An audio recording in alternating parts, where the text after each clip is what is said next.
The sound of tearing fabric echoed like a gunshot in the cavernous oak-panelled library. The little boy's teeth were locked onto the thick wool of her tailored sleeve, a feral, guttural snarl vibrating in his throat. The heavy mahogany doors swung open, and the breath left the room. Samuel Blackwood, a billionaire whose presence commanded entire industries and secretly entire packs, froze. His lethal enforcers went rigid, expecting a bloodbath. The human woman was supposed to scream. She was supposed to cower. Instead, Catherine Montgomery looked down at the vicious heir to the alphaking, planted her heels, tugged her arm back, and flashed a brilliant, challenging smile. "Oh, I see," she whispered, eyes dancing. "We're playing tug-of-war." The catering contract with Blackwood Industries was the kind of lifeline that could pull Catherine Montgomery's struggling boutique firm, a la carte events, out of a crippling mountain of debt. 6 months ago, a disastrous fire at her commercial kitchen had left her owing Chase Bank a figure that kept her staring at the ceiling until dawn. So, when the notoriously secretive private equity firm offered triple her standard rate to cater their annual executive retreat, Catherine didn't ask why the venue was a secluded fortress-like estate deep in the Hoh rainforest of the Pacific Northwest. Nor did she question the bizarre dietary requirements. "I'm telling you, Catherine, it's not normal," whispered Chloe, her sous chef, as she hauled another massive slab of prime Wagyu beef onto the stainless steel prep table. "I've worked high-end corporate gigs in Seattle and Portland. Tech bros want vegan sliders and matcha shooters. These guys, they requested 400 pounds of beef barely seared, and the venison, the event coordinator practically demanded it be bleeding." Catherine adjusted her earpiece, her fingers expertly tying back her dark auburn hair into a severe knot. She wore a sharp, charcoal Armani blazer, a thrifted find she wore as her armor in the cutthroat world of luxury event planning. "We are not being paid to judge their cholesterol levels, Chloe. We are being paid to execute. If Samuel Blackwood wants his steak mooing, you walk it past the grill and put it on the silver platter. Clear?" Chloe muttered a reluctant agreement, her eyes darting nervously toward the swinging kitchen doors. The atmosphere in the Blackwood estate was suffocating, thick with an electric tension that made the hairs on Catherine's arms stand up. The guests had arrived in a fleet of black-tinted SUVs, bypassing Seattle-Tacoma International Airport entirely in favor of a private airstrip. They didn't look like investment bankers. There were no soft midsections or pale, screen-strained faces. These men and women were towering, possessing a lethal athletic grace. They moved silently. They watched the staff with eyes that felt too sharp, too predatory. And then there was Samuel Blackwood himself. Catherine had only caught a glimpse of the CEO when he entered the grand foyer.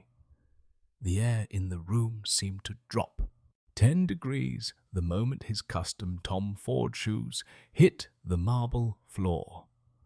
Samuel was a towering figure, broad-shouldered and radiating a terrifying, absolute authority. His jawline looked as though it had been chiseled from granite, and his eyes, a striking, unsettling shade of amber, seemed to process the world in terms of threats and prey. When he had briefly looked in Catherine's direction, her breath had hitched, a primal, entirely irrational instinct screaming at her to lower her gaze.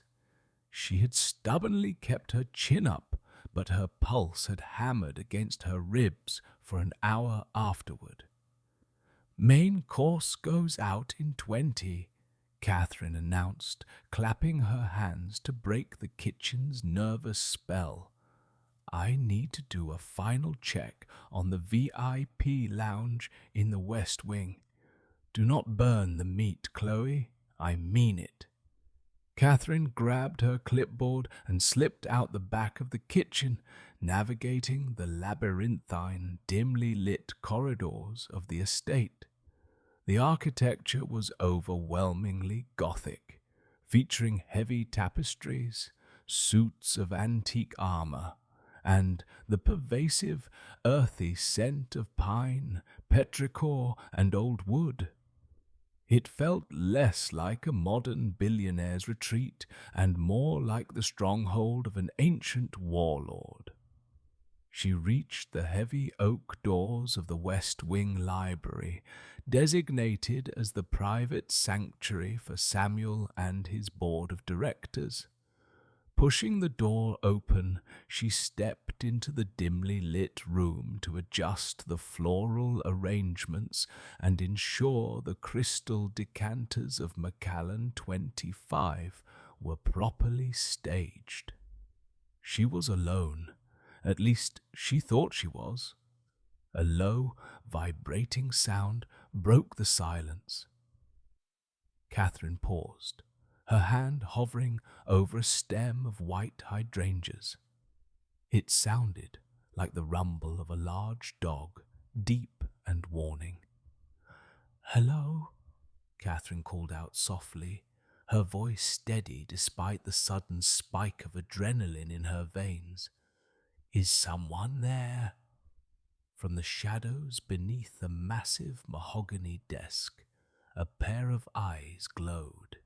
Catherine blinked, convinced the dim lighting was playing tricks on her. The eyes were a fierce, unnatural gold.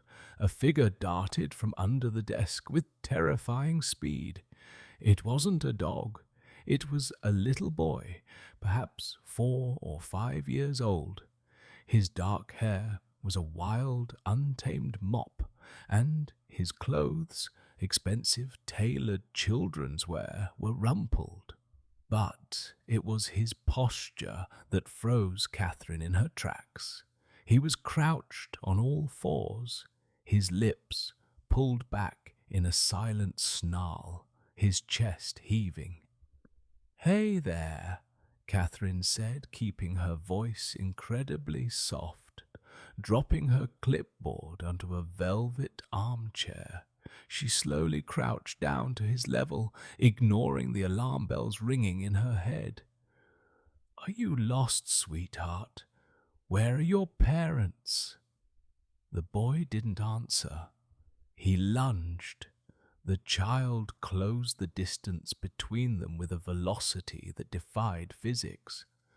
Catherine barely had time to raise her arm in a defensive reflex before the boy collided with her. His jaw clamped down hard on her forearm. Catherine gasped, the shock of the impact sending her stumbling back a half step. The boy's teeth sank into the thick wool of her Armani blazer, pinching the skin beneath. It hurt, a sharp, stinging pressure, but the thick fabric prevented the skin from breaking. The boy braced his small, surprisingly strong legs against the Persian rug, a guttural, terrifying snarl tearing from his throat as he tried to shake his head, mimicking a predator trying to tear flesh from bone. He was feral, untethered. At that exact second, the heavy library doors swung open with a resounding crack. Catherine's eyes darted up. Samuel Blackwood stood in the doorway, flanked by 2 massive men whose suits barely contained their bulging muscles. The billionaire's amber eyes widened in a fraction of a second, an expression of sheer, unadulterated horror crossing his stoic features. Behind him, one of the men, a lieutenant named Gideon, reached inside his jacket, a low, rumbling growl echoing in his chest. The silence that fell over the room was absolute, heavy and suffocating. It was the kind of silence that precedes an execution. Samuel knew what was happening. His nephew, Leon, the orphaned son of his murdered brother, a pup traumatized so deeply by the pack wars that his wolf and human halves were dangerously fractured, was attacking a human, a fragile, completely oblivious human. By all pack laws, a feral pup who tasted human blood was a liability that had to be put down. The beast inside Samuel roared against his ribs, desperate to protect his blood, while his calculating mind ran through the catastrophic fallout of a dead caterer. Samuel took a step forward, his hand raised, his voice a commanding, earth-shaking baritone. "Leon, release!" The command carried a supernatural weight. An alpha's compulsion meant to force submission. The men behind Samuel flinched, their heads bowing involuntarily. But Catherine Montgomery didn't bow, and she didn't scream. Time seemed to slow down. Catherine looked from the terrifying, towering billionaire to the little boy locked onto her arm. She felt the boy's desperate, trembling rage. She saw the sheer terror in his golden eyes, masking a profound, agonizing vulnerability. He wasn't a monster. He was a terrified kid throwing the ultimate tantrum. Instead of yanking her arm away, which would have surely torn her skin and escalated the panic, Catherine planted her leather boots firmly onto the rug. She locked her core, leaned back slightly to counter the boy's weight, and deliberately tugged her arm backward just enough to create tension. The room held its breath. Catherine looked down at the boy, her features softening into a look of absolute unbothered amusement. She flashed a brilliant, challenging smile, her eyes crinkling at the corners. "Oh, I see," she whispered, her voice melodious and dripping with playful defiance, completely shattering the suffocating tension in the room. "We're playing tug of war. You've got a good grip, tough guy, but you're messing with the reigning champion of the Montgomery household." She tugged again, gently but firmly.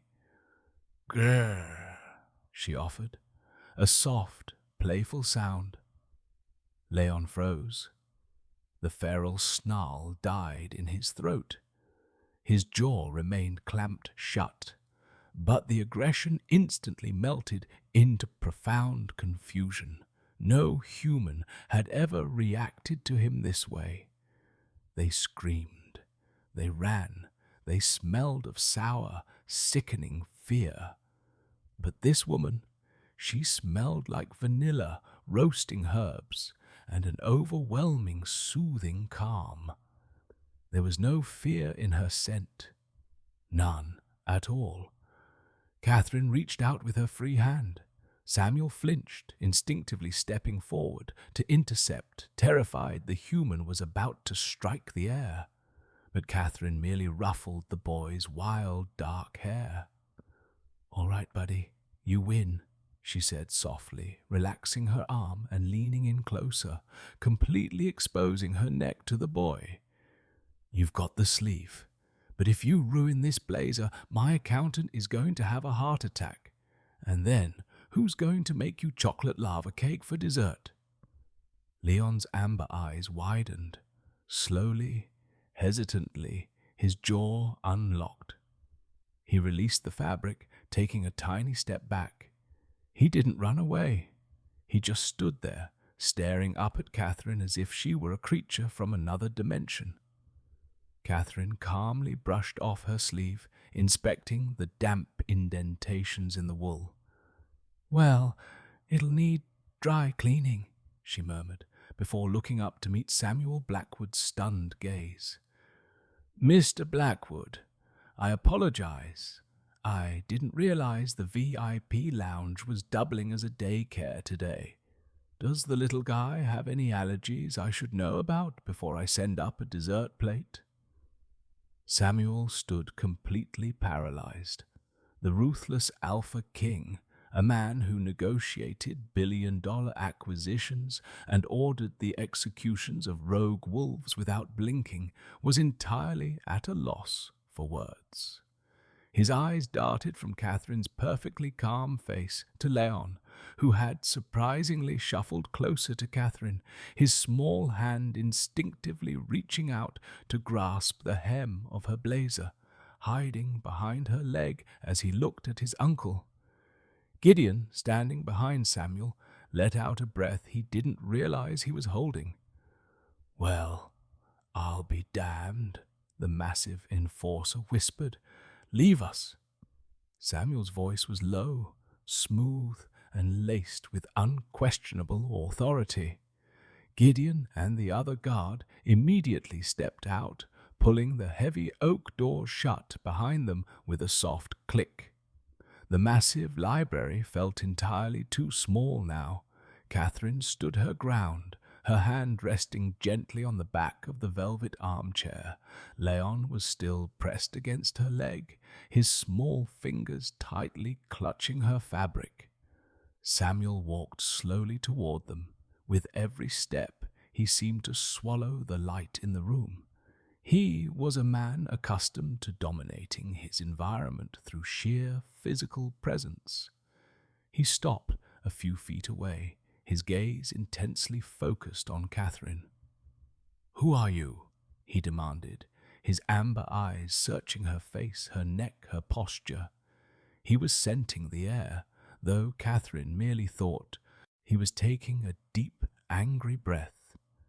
He expected to find the scent of a rival pack, a witch's glamour, or perhaps a hunter's cold iron. But there was nothing. Only human. She was entirely, impossibly human. "Catherine Montgomery, Mr. Blackwood, owner of a la carte events. I assure you my team is fully vetted and I know who caters my events, Miss Montgomery." Samuel interrupted, his tone clipping her professional spiel. He looked down at his nephew. "Leon, come here." The command was gentle but firm. Leon, who usually required a team of handlers to be moved from room to room since the incident that took his parents, looked up at Catherine, then at Samuel. He shook his head, burying his face into Catherine's thigh. Samuel's jaw clenched, the muscle in his cheek feathered. "He hasn't touched anyone in 6 months," Samuel murmured, almost to himself, the vulnerability in his voice momentarily breaking through his icy facade, not without drawing blood. Catherine frowned, her event planner persona slipping away, replaced by genuine concern. She looked down at the mop of dark hair. 6 months? Poor kid. Kids process grief in strange ways, Mr. Blackwood. My sister stopped talking for a year after our dad passed. Sometimes they just need to feel in control of something, even if it's just a game of tug-of-war. Samuel stared at her. "He attacked you. He could have severely injured you. But he didn't," Catherine replied simply, meeting his intense gaze without flinching. "He's just a boy. A scared one." Samuel studied her for a long, heavy moment. The gears in his brilliant, ruthless mind were spinning. The Blackwood Syndicate was on the precipice of a massive internal war. Samuel's grip on the Alpha Crown was challenged daily by rival factions who viewed Leon's instability as a sign of the bloodline's weakness. If word got out that the heir was feral, Samuel would have to put him down to maintain the pack's safety, a law he would rather burn the world to ashes than enforce. Dozens of supernatural healers, child psychologists, and druids had failed to calm the boy's inner wolf. And yet, this random human caterer, smelling of vanilla and beef stock, had subdued him with a smile and a joke. Samuel stepped behind his massive desk and poured 2 glasses of Macallan. He slid one across the polished wood toward her. "Drink." I'm working, Mr. Blackwood. Consider yourself off the clock for the next 5 minutes, Samuel countered, taking a slow sip of his amber liquid. Miss Montgomery, I am a man who values efficiency and results. You currently possess a calming influence over my nephew that highly trained professionals have failed to achieve. I want to buy your contract. Catherine blinked, finally stepping away from Leon, though the boy immediately grabbed her hand. Excuse me, my catering contract? You've already paid for the weekend. Not your catering contract, Samuel said, his voice dropping, an octave, leaning forward over the desk. I want to buy you, or rather, your exclusive employment. I know about the fire at your kitchen. I know about the $1.2 million loan you hold with Chase Bank. I know you are 3 weeks away from defaulting. Catherine's blood ran cold. The playful defiance drained out of her, replaced by a spike of genuine, icy fear. How do you know that? It is my business to know everything about the people I allow onto my property, Samuel stated, unapologetic. Here is my offer. I will wipe your debt with Chase Bank tomorrow morning. I will fund the reconstruction of your commercial kitchen in Seattle. In exchange, you will remain here at the estate as Leon's primary handler, officially my executive assistant for the next 6 months. Catherine let out a breathy, incredulous laugh. You want me to be a nanny? Mr. Blackwood, I'm a chef, an event planner. I don't know anything about raising kids. I don't need you to raise him, Samuel said, his eyes flashing with a sudden golden intensity that made Catherine question her own eyesight. The crystal glasses on the desk gave a faint, microscopic rattle, as if a low-frequency bass note had just struck the room. I need you to anchor him. Name your salary on top of the debt forgiveness. Double it. It's yours. Catherine looked at the billionaire, sensing a profound, hidden desperation beneath his commanding offer. She looked down at the little boy, whose golden eyes were staring up at her with an unspoken plea. The money would save her life's work. It would save her family from bankruptcy. But the heir in the estate felt heavy with secrets, and Samuel Blackwood was a man who clearly dealt in shadows. 6 months, Catherine echoed quietly, her thumb absent-mindedly rubbing the back of Leon's small hand. And my business will be managed by your competent sous chef, fully funded by me, until you return, Samuel finalized, standing up to his full, intimidating height. He extended a large, scarred hand across the desk. Do we have a deal, Miss Montgomery? Catherine looked at the hand. Taking it felt like stepping off a cliff in the dark. But Catherine Montgomery had never been one to back down from the edge. She reached out and firmly grasped the billionaire's hand. The moment their skin touched, a shock of static electricity cracked between them, so sharp it made Samuel's breath hitch and his pupils blow wide. Catherine frowned, pulling her hand back. Deal, Mr. Blackwood, but if I'm staying, I'm rewriting the menu for this retreat. Your people eat entirely too much raw meat. Samuel stared at his empty hand, a complex, dangerous emotion swirling in his amber eyes. You have no idea, Catherine, he murmured softly. You have absolutely no idea. The sprawling industrial kitchen of the Blackwood estate was silent, save for the low, expensive hum of the twin sub-zero base refrigerators. It had been exactly 3 weeks since Catherine Montgomery had signed her life away on a piece of heavy, watermarked stationery. True to his word, Samuel Blackwood had cleared her crushing debt with Chase Bank within 24 hours. Chloe was currently managing a la carte, Events back in Seattle, flush with a sudden influx of anonymous, high-paying corporate clients. Catherine's financial ruin had vanished like smoke, but her peace of mind had been entirely obliterated. Catherine stood at the massive marble island at 2 in the morning, aggressively kneading a batch of brioche dough. The rhythmic thump, push, fold was the only thing keeping her grounded. Sleep had become a luxury she could rarely afford in this house. The estate was alive at night. Floorboards creaked under heavy boots. Low murmurs echoed through the ventilation shafts. And more than once, Catherine could have sworn she heard the distinct, haunting sound of wolves howling deep in the Hoh rainforest. A soft, scuffling sound broke her concentration. Catherine wiped a stray lock of auburn hair from her forehead with the back of her flour-dusted wrist and turned. Standing in the doorway, clutching a battered, ridiculously expensive cashmere blanket, was Leon. His dark hair was plastered to his forehead with sweat, and his golden eyes were wide with the residual terror of a nightmare. "Hey, tough guy," Catherine said softly, her voice an anchor in the cavernous room. She didn't approach him. She had learned that Leon needed to close the distance on his own terms. "The monsters get you." Leon didn't speak. He hadn't uttered a single word since Catherine arrived, but he gave a tiny, jerky nod and shuffled across the terracotta tiles, climbing up onto one of the leather bar stools opposite her.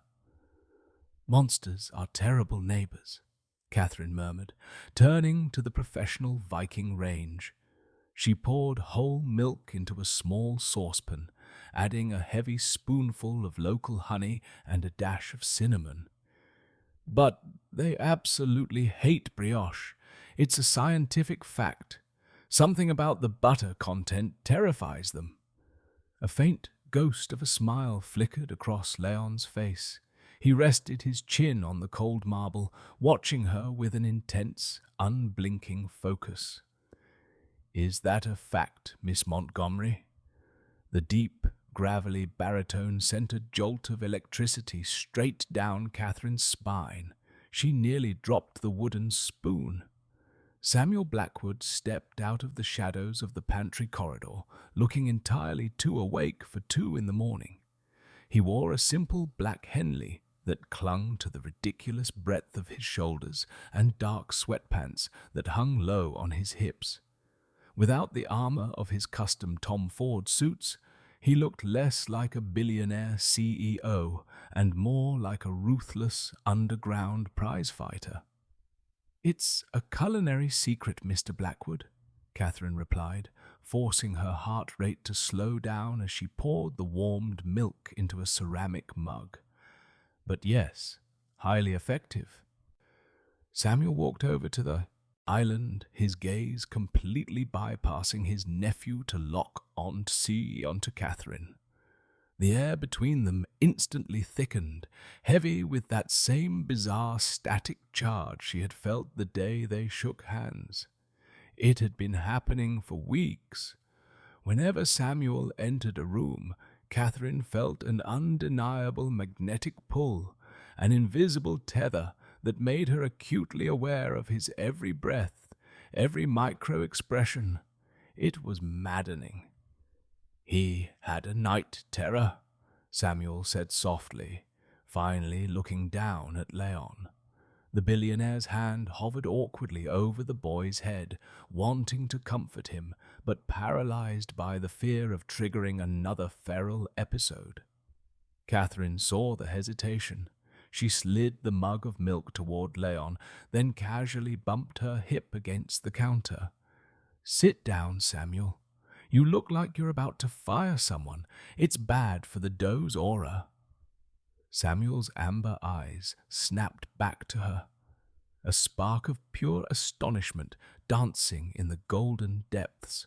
Nobody, absolutely nobody, spoke to the Alpha King like that. His enforcers, men who had killed with their bare hands, dropped their gazes when he entered a room. This human, armed with nothing but flour and a sharp tongue, ordered him around his own kitchen. Slowly, a wicked, dangerous smirk touched the corner of Samuel's mouth. He pulled out the stool next to Leon and sat. "The doe's aura.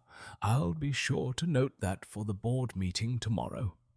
"You do that," Catherine said, returning to her kneading. For a few minutes, the only sounds were the soft slurps of Leon drinking his milk and the rhythmic slap of dough against marble. But the silence wasn't peaceful. It was loaded. Catherine could feel Samuel's eyes on her, tracking the movement of her hands, the line of her neck, the steady rise and fall of her chest. "You're staring, Mr. Blackwood," Catherine pointed out, not looking up. "You smell different." Samuel murmured, the words slipping out before his ironclad control could catch them. He leaned forward slightly, his nostrils flaring just a fraction. Beneath the overwhelming scent of yeast and cinnamon, he caught the underlying note of her pulse. It was intoxicating. It was driving his inner wolf completely insane. Catherine froze, a chill raising the hairs on her arms. "I smell like flour." "No," Samuel countered, his voice dropping an octave, taking on a rough, vibrating quality. "You smell like—" He stopped himself, his jaw clenching tight. Like mine, his wolf roared against his ribs. "Mate." Catherine wiped her hands on her apron and looked him dead in the eye. "Samuel, what is going on in this house?" The playful banter vanished. Samuel's posture went rigid. "I run a private equity firm, Catherine. We value discretion." "Don't insult my intelligence," Catherine shot back, keeping her voice low so as not to spook Leon, who was now dozing against the counter. "Your executives consume hundreds of pounds of raw meat a week. Your security guards, Gideon and Sullivan, ripped a solid steel gate off its hinges yesterday because the motor jammed. I saw it from the second-story window, and Leon—" She looked softly at the sleeping boy.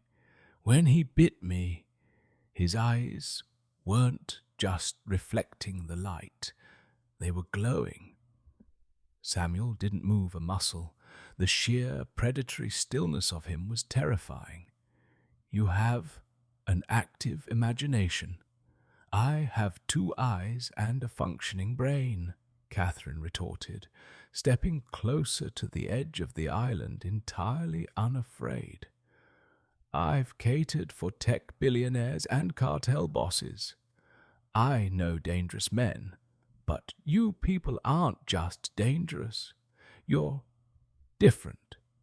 Tell me the truth. If I'm going to be responsible for this boy's psychological well-being, I need to know what I'm dealing with." Samuel stared at her, the golden rings in his eyes expanding, swallowing the dark of his pupils. He stood up slowly. The sheer size of him suddenly seemed to double, suffocating the space in the kitchen. "You want the truth, Catherine?" he asked, his voice a lethal, vibrating purr. "Step to the window." Catherine hesitated, then wiped her hands and walked past him to the massive bay window overlooking the rear courtyard. It was bathed in the pale light of a full moon. "Watch," Samuel commanded softly, stepping close behind her. She could feel the furnace-like heat radiating off his chest, burning through her thin cotton shirt. Down in the courtyard, Sullivan, one of the towering night guards, was pacing. As Catherine watched, Sullivan stopped abruptly, ripping off his heavy jacket. His spine arched at a grotesque, unnatural angle.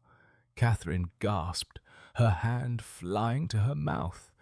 Right before her eyes, Sullivan's bones cracked and reshaped with sickening speed. Muscle tore and reformed. Coarse, dark fur erupted from his skin. In less than 5 seconds, the man was gone.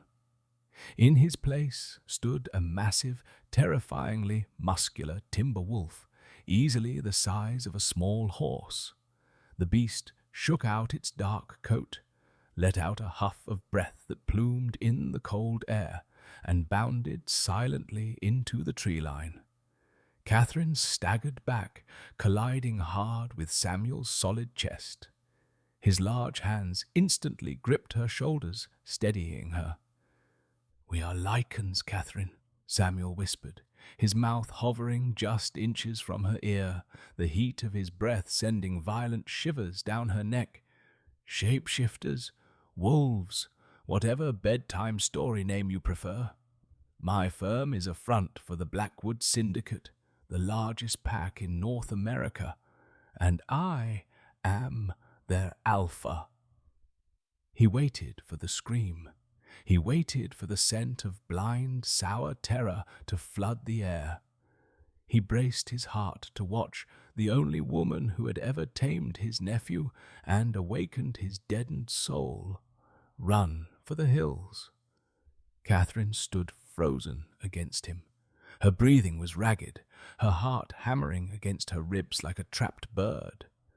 But then she turned her head slightly, looking up at him over her shoulder. Her dark eyes were wide, shocked, but remarkably clear. "So," Catherine breathed, her voice trembling only slightly, "that explains the raw venison." Samuel let out a sound that was half laugh, half growl, his grip on her shoulders tightening possessively.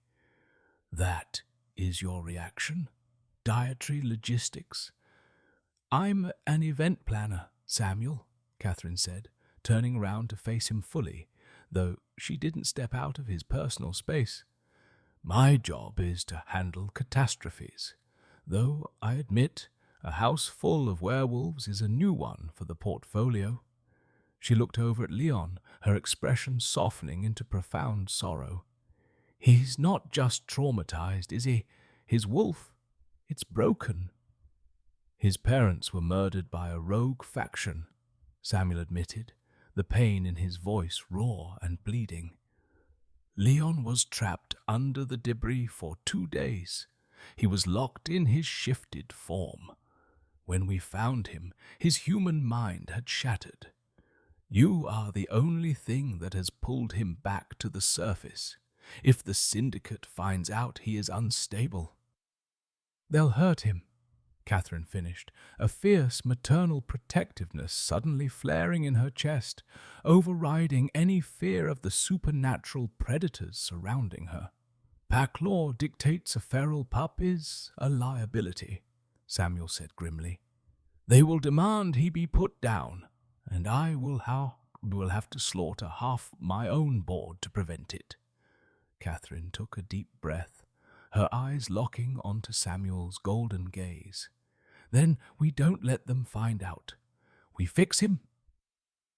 The atmosphere in the executive boardroom of the Blackwood estate was utterly toxic. Catherine stood off to the side, ostensibly managing the silver coffee service, but her eyes were darting around the massive oval mahogany table. 12 men and 3 women sat around it.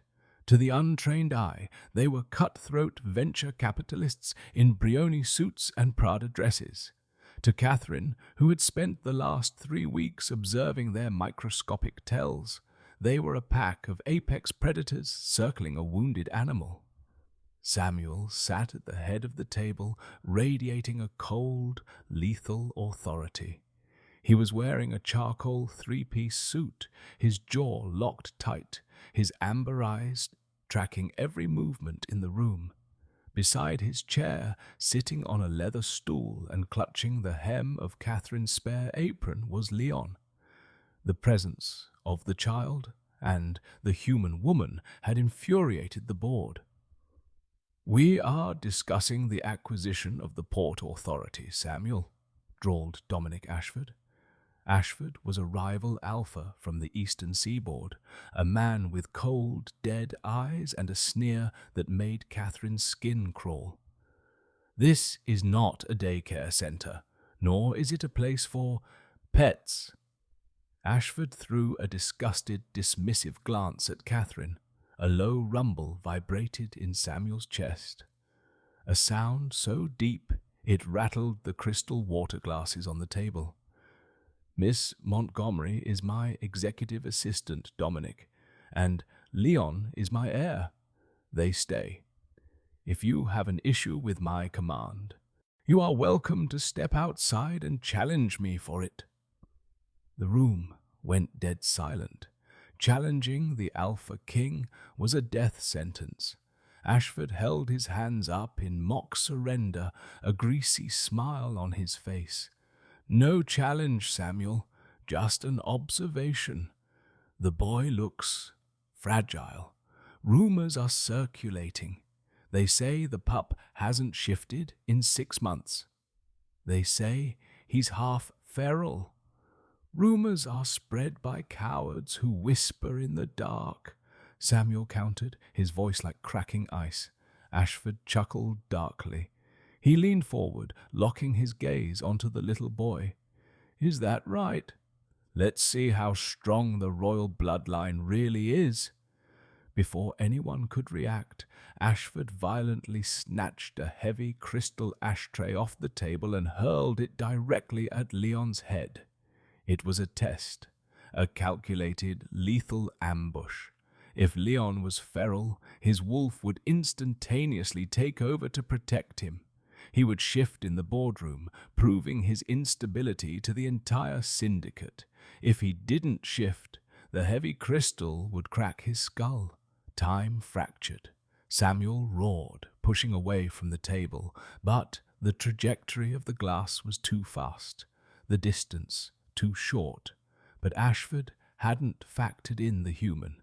Catherine didn't think. She reacted with the sheer, unadulterated instinct of a protector. She lunged forward, throwing her body between the flying crystal and the little boy. Crack!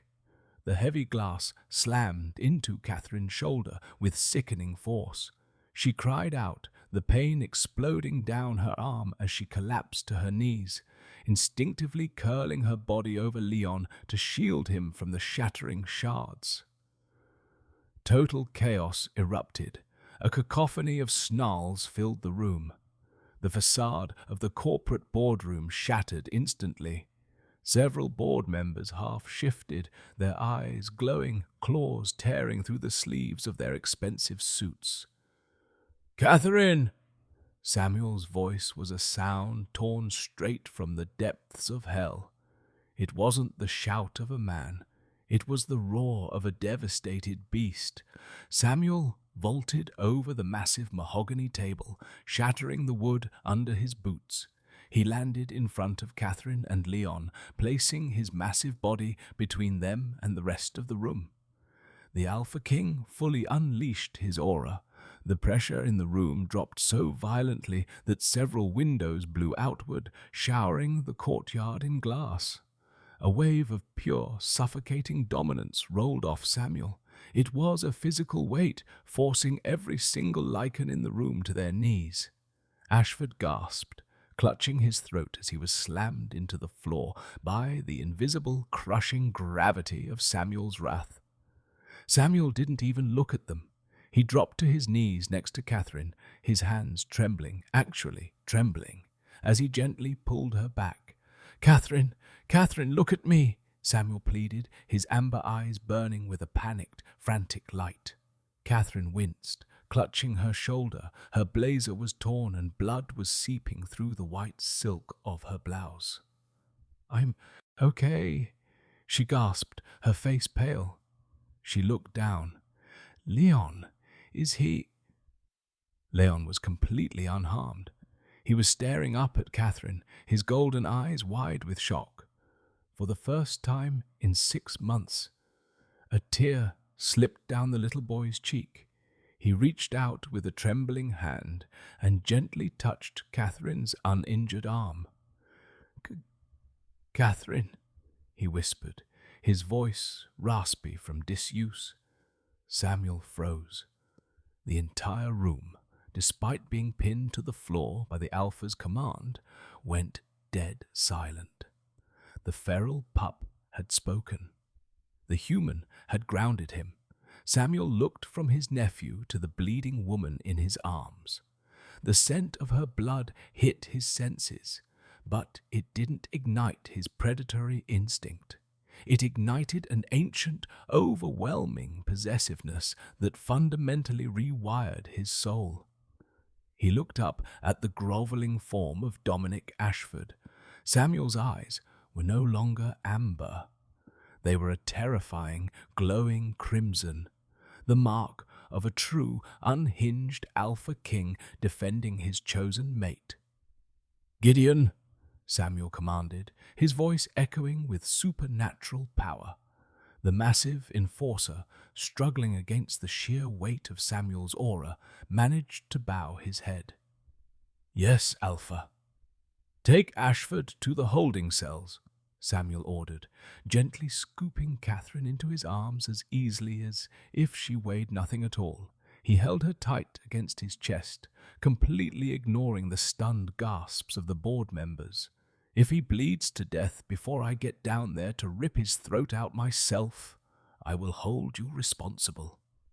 "Wait," Catherine grunted, her head resting against the solid wall of Samuel's chest. She looked over Samuel's shoulder at the terrified board members. "The coffee is getting cold. Someone needs to pour it. I'm taking the rest of the day off." Samuel stared down at her, a profound mixture of awe, terror, and absolute devotion warring in his eyes. He let out a breathless, rumbling chuckle that vibrated against her cheek. "You heard the woman," Samuel snarled at the room, holding her tighter. "Pour your own damn coffee. The meeting is adjourned." The first thing Catherine registered was the scent of cedarwood, sharp winter air, and an overwhelming, intoxicating masculine musk. She wasn't in the sterile, utilitarian medical wing of the estate. She was buried under a mountain of heavy, charcoal-grey silk sheets in a bed large enough to sleep a small army. A dull, throbbing ache radiated from her left shoulder, though the sharp agony of the shattered crystal had been dulled to a heavy hum. She blinked her eyes open, adjusting to the dim light filtering through massive floor-to-ceiling windows that looked out over the mist-shrouded Ho rainforest. Samuel Blackwood was sitting in a leather wing-back chair beside the bed. He looked entirely wrecked. His usually immaculate three-piece suit was gone, replaced by a rumpled black t-shirt. His hair was disheveled, and the golden rings in his amber eyes were blown wide, giving him a deeply feral, haunted look. He hadn't slept. He hadn't even blinked. "You're awake," Samuel breathed, the sound tearing out of his chest like a physical weight. He moved with terrifying, immediate speed, closing the distance to the bed and dropping to his knees. His large, calloused hands hovered over her bandaged shoulder, desperate to touch but terrified of causing pain. "Catherine, does it hurt?"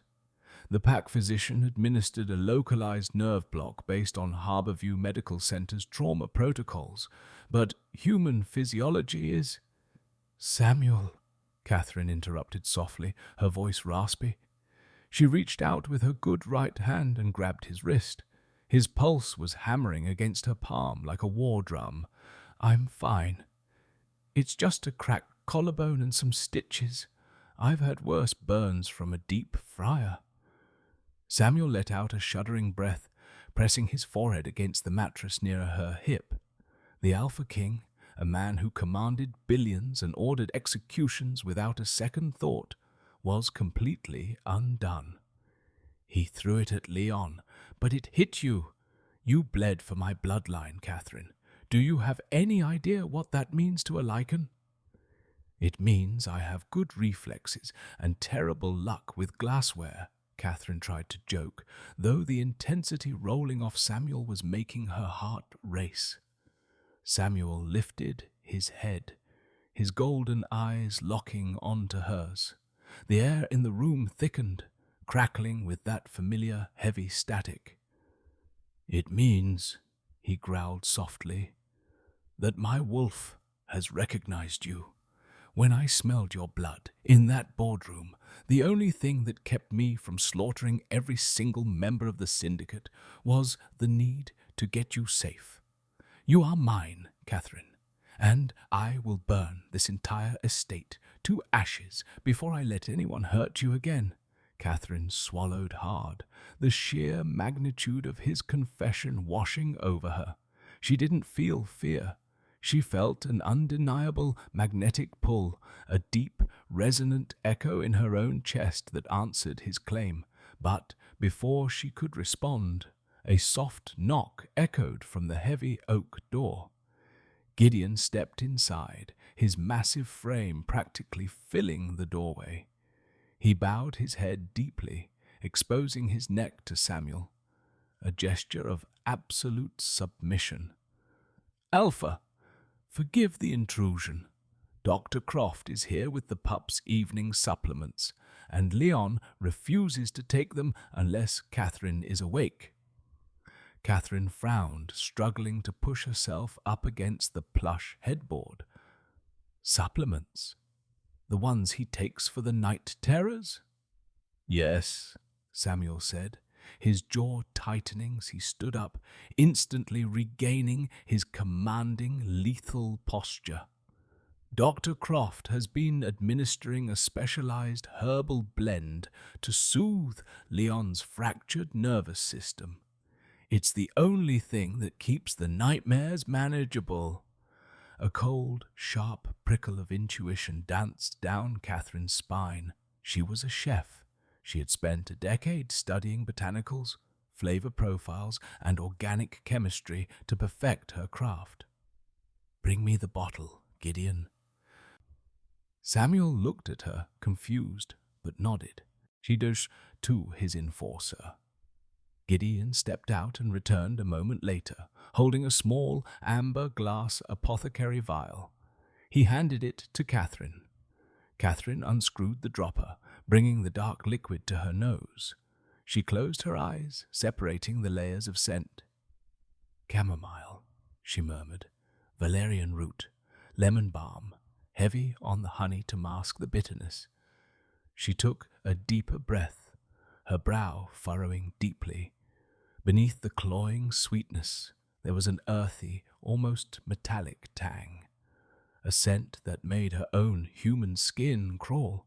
"Get me my laptop," Catherine demanded suddenly, her eyes snapping open. "The one from the kitchen with my inventory spreadsheets." "Catherine, you need to rest," Samuel started. "Now, Samuel," she ordered, the tone of her voice leaving absolutely zero room for argument. 5 minutes later, Catherine was typing one-handed, the glowing screen illuminating her pale face. She pulled up the invoices from the private botanical supplier that Dr. Croft used for the estate's medical wing. She scanned the Latin names, her eyes darting across the screen until they locked onto a specific recurring order. Aconitum napellus. The blood drained entirely from Catherine's face. She looked up at Samuel, her eyes wide with a terrifying realization. "Samuel," she whispered, turning the laptop screen toward him. "Aconitum napellus. Do you know what that is?" Samuel frowned at the screen. "It's a botanical. Croft said it was a rare alpine flower used in European naturopathy to treat severe PTSD. It's monkshood," Catherine said, her voice trembling with rising fury. "In culinary and botanical circles, it's highly toxic, but in folklore, Samuel, it's wolfsbane. The doctor hasn't been treating Leon's nightmares. He's been systematically microdosing him with a neurotoxin. He's been intentionally suppressing the boy's wolf, keeping him trapped in a fractured state so he looks feral to the board." The temperature in the massive bedroom plummeted to sub-zero. The silence that followed was absolute, suffocating and terrifying. Samuel didn't move. He didn't speak, but Catherine watched as the amber in his eyes was entirely consumed by a glowing, unnatural crimson. The air around him practically vibrated with lethal, unadulterated intent. The alpha hadn't just been challenged. His pup had been poisoned right under his roof. The traitor wasn't just Dominic Ashford. It was the pack's own doctor. "Gideon," Samuel said. The voice didn't sound human. It sounded like rocks grinding together at the bottom of the ocean. "Lock down the estate. Nobody leaves. Bring Dr. Croft to the main hall." The main hall of the Blackwood estate was bathed in the cold silver light of the moon. Samuel stood at the base of the grand double staircase, a monument of lethal, restrained violence. Catherine stood a few feet behind him, ignoring the burning ache in her shoulder, her good hand resting protectively on Leon's head. The boy clutched her pant leg, watching the scene with wide, aware eyes. Since Catherine had thrown away the tainted supplements 3 days ago, the fog had lifted from Leon's gaze. He was no longer trembling. Dr. Croft was dragged into the hall by Gideon and Sullivan. The physician, a lean, silver-haired man who usually projected an air of sterile arrogance, looked pale and frantic. 2 other estate guards, men Catherine recognized as Croft's personal security, hovered nervously near the heavy oak doors. "Alpha Samuel," Croft stammered, adjusting his wire-rimmed glasses as Gideon shoved him to his knees. "I demand to know the meaning of this. I was in the middle of synthesizing the pup's medication." "You mean his poison?" Samuel stated, his voice a low, vibrating purr that echoed off the vaulted ceiling. He didn't yell. The quietness of his fury was far more terrifying. Samuel tossed the amber glass vial onto the marble floor. It shattered, the dark, sweet-smelling liquid pooling near Croft's knees. "Aconitum napellus, wolfsbane, you've been breaking my nephew's mind piece by piece to serve Ashford's coup." Croft stared at the shattered glass, the color draining entirely from his face. He realized instantly that the deception was over. The physician's terror vanished, replaced by a sneer of desperate malice. "He is a weak, broken pup," Croft spat, abandoning the facade. He looked up at Samuel with pure venom. "The Blackwood bloodline is rotting from the inside. Ashford was right. The syndicate needs a true leader, not a man who lets a feral child and a weak human dictate pack law." Croft gave a sharp, sudden nod to the 2 guards by the door. The ambush was instantaneous. The 2 rogue guards roared, their bodies expanding, bones cracking as they rapidly shifted into massive, hulking wolves directly inside the hall. Gideon and Sullivan immediately lunged to intercept, a brutal clash of fangs and claws erupting over the marble floors. In the chaos, Croft drew a heavy, silver-plated hunting knife from his coat. Knowing he couldn't kill Samuel, he aimed for the vulnerabilities. He lunged directly toward Catherine and the boy. "Catherine!" Samuel roared, twisting to intercept. But a 3rd rogue wolf, one hidden in the shadows of the upper balcony, leaped down, crashing heavily onto the alpha's back, buying Croft the 2 seconds he needed. Catherine didn't flinch. She pushed Leon behind her, raising her uninjured arm defensively, ready to take the blade. But the blow never came. A sound tore through the hall, a high, piercing howl that carried an ancient, unmistakable authority. It didn't come from Samuel. It came from behind Catherine. She turned just in time to see Leon step forward. The little boy's eyes were blazing, radiant gold. He didn't crouch like a frightened child. He stood tall, and in a blink of an eye, the boy was gone. In his place stood a wolf pup. His coat was a magnificent, shimmering midnight black, thick and healthy. He was small, barely reaching Catherine's knee, but the aura radiating from him was staggering.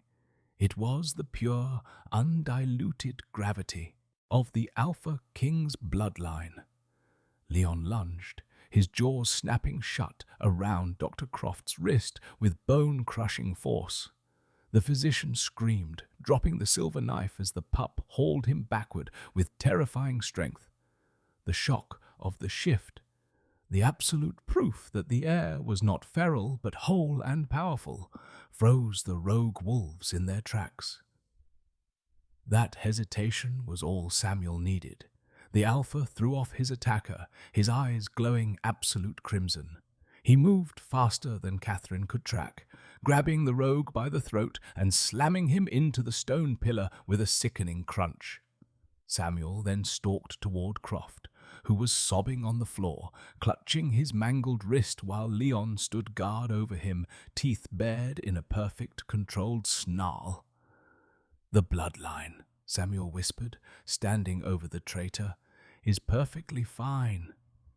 Samuel didn't hesitate.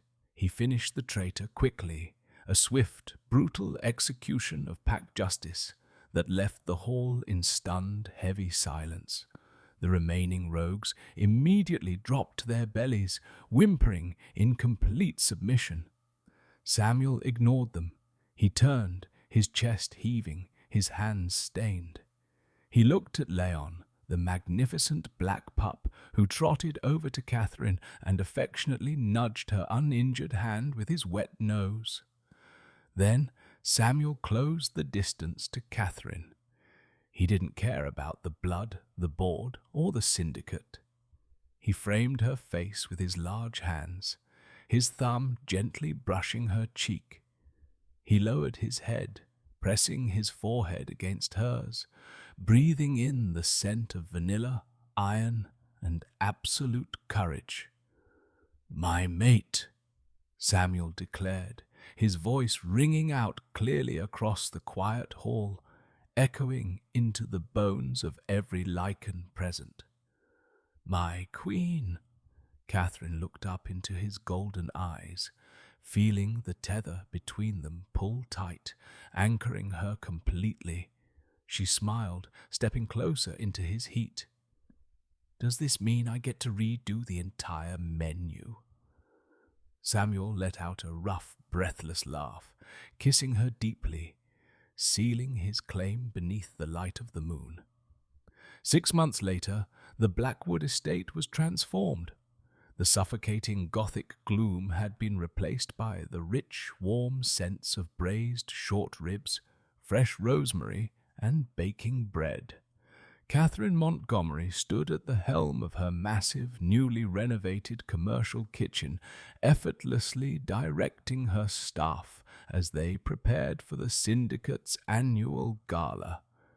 She wasn't just a caterer anymore. She was the Luna of the most powerful pack in North America, a title she managed with the same sharp wit and absolute authority she used to run her business. By her side was Samuel, his golden eyes filled with an unshakable, devoted warmth that was entirely reserved for her.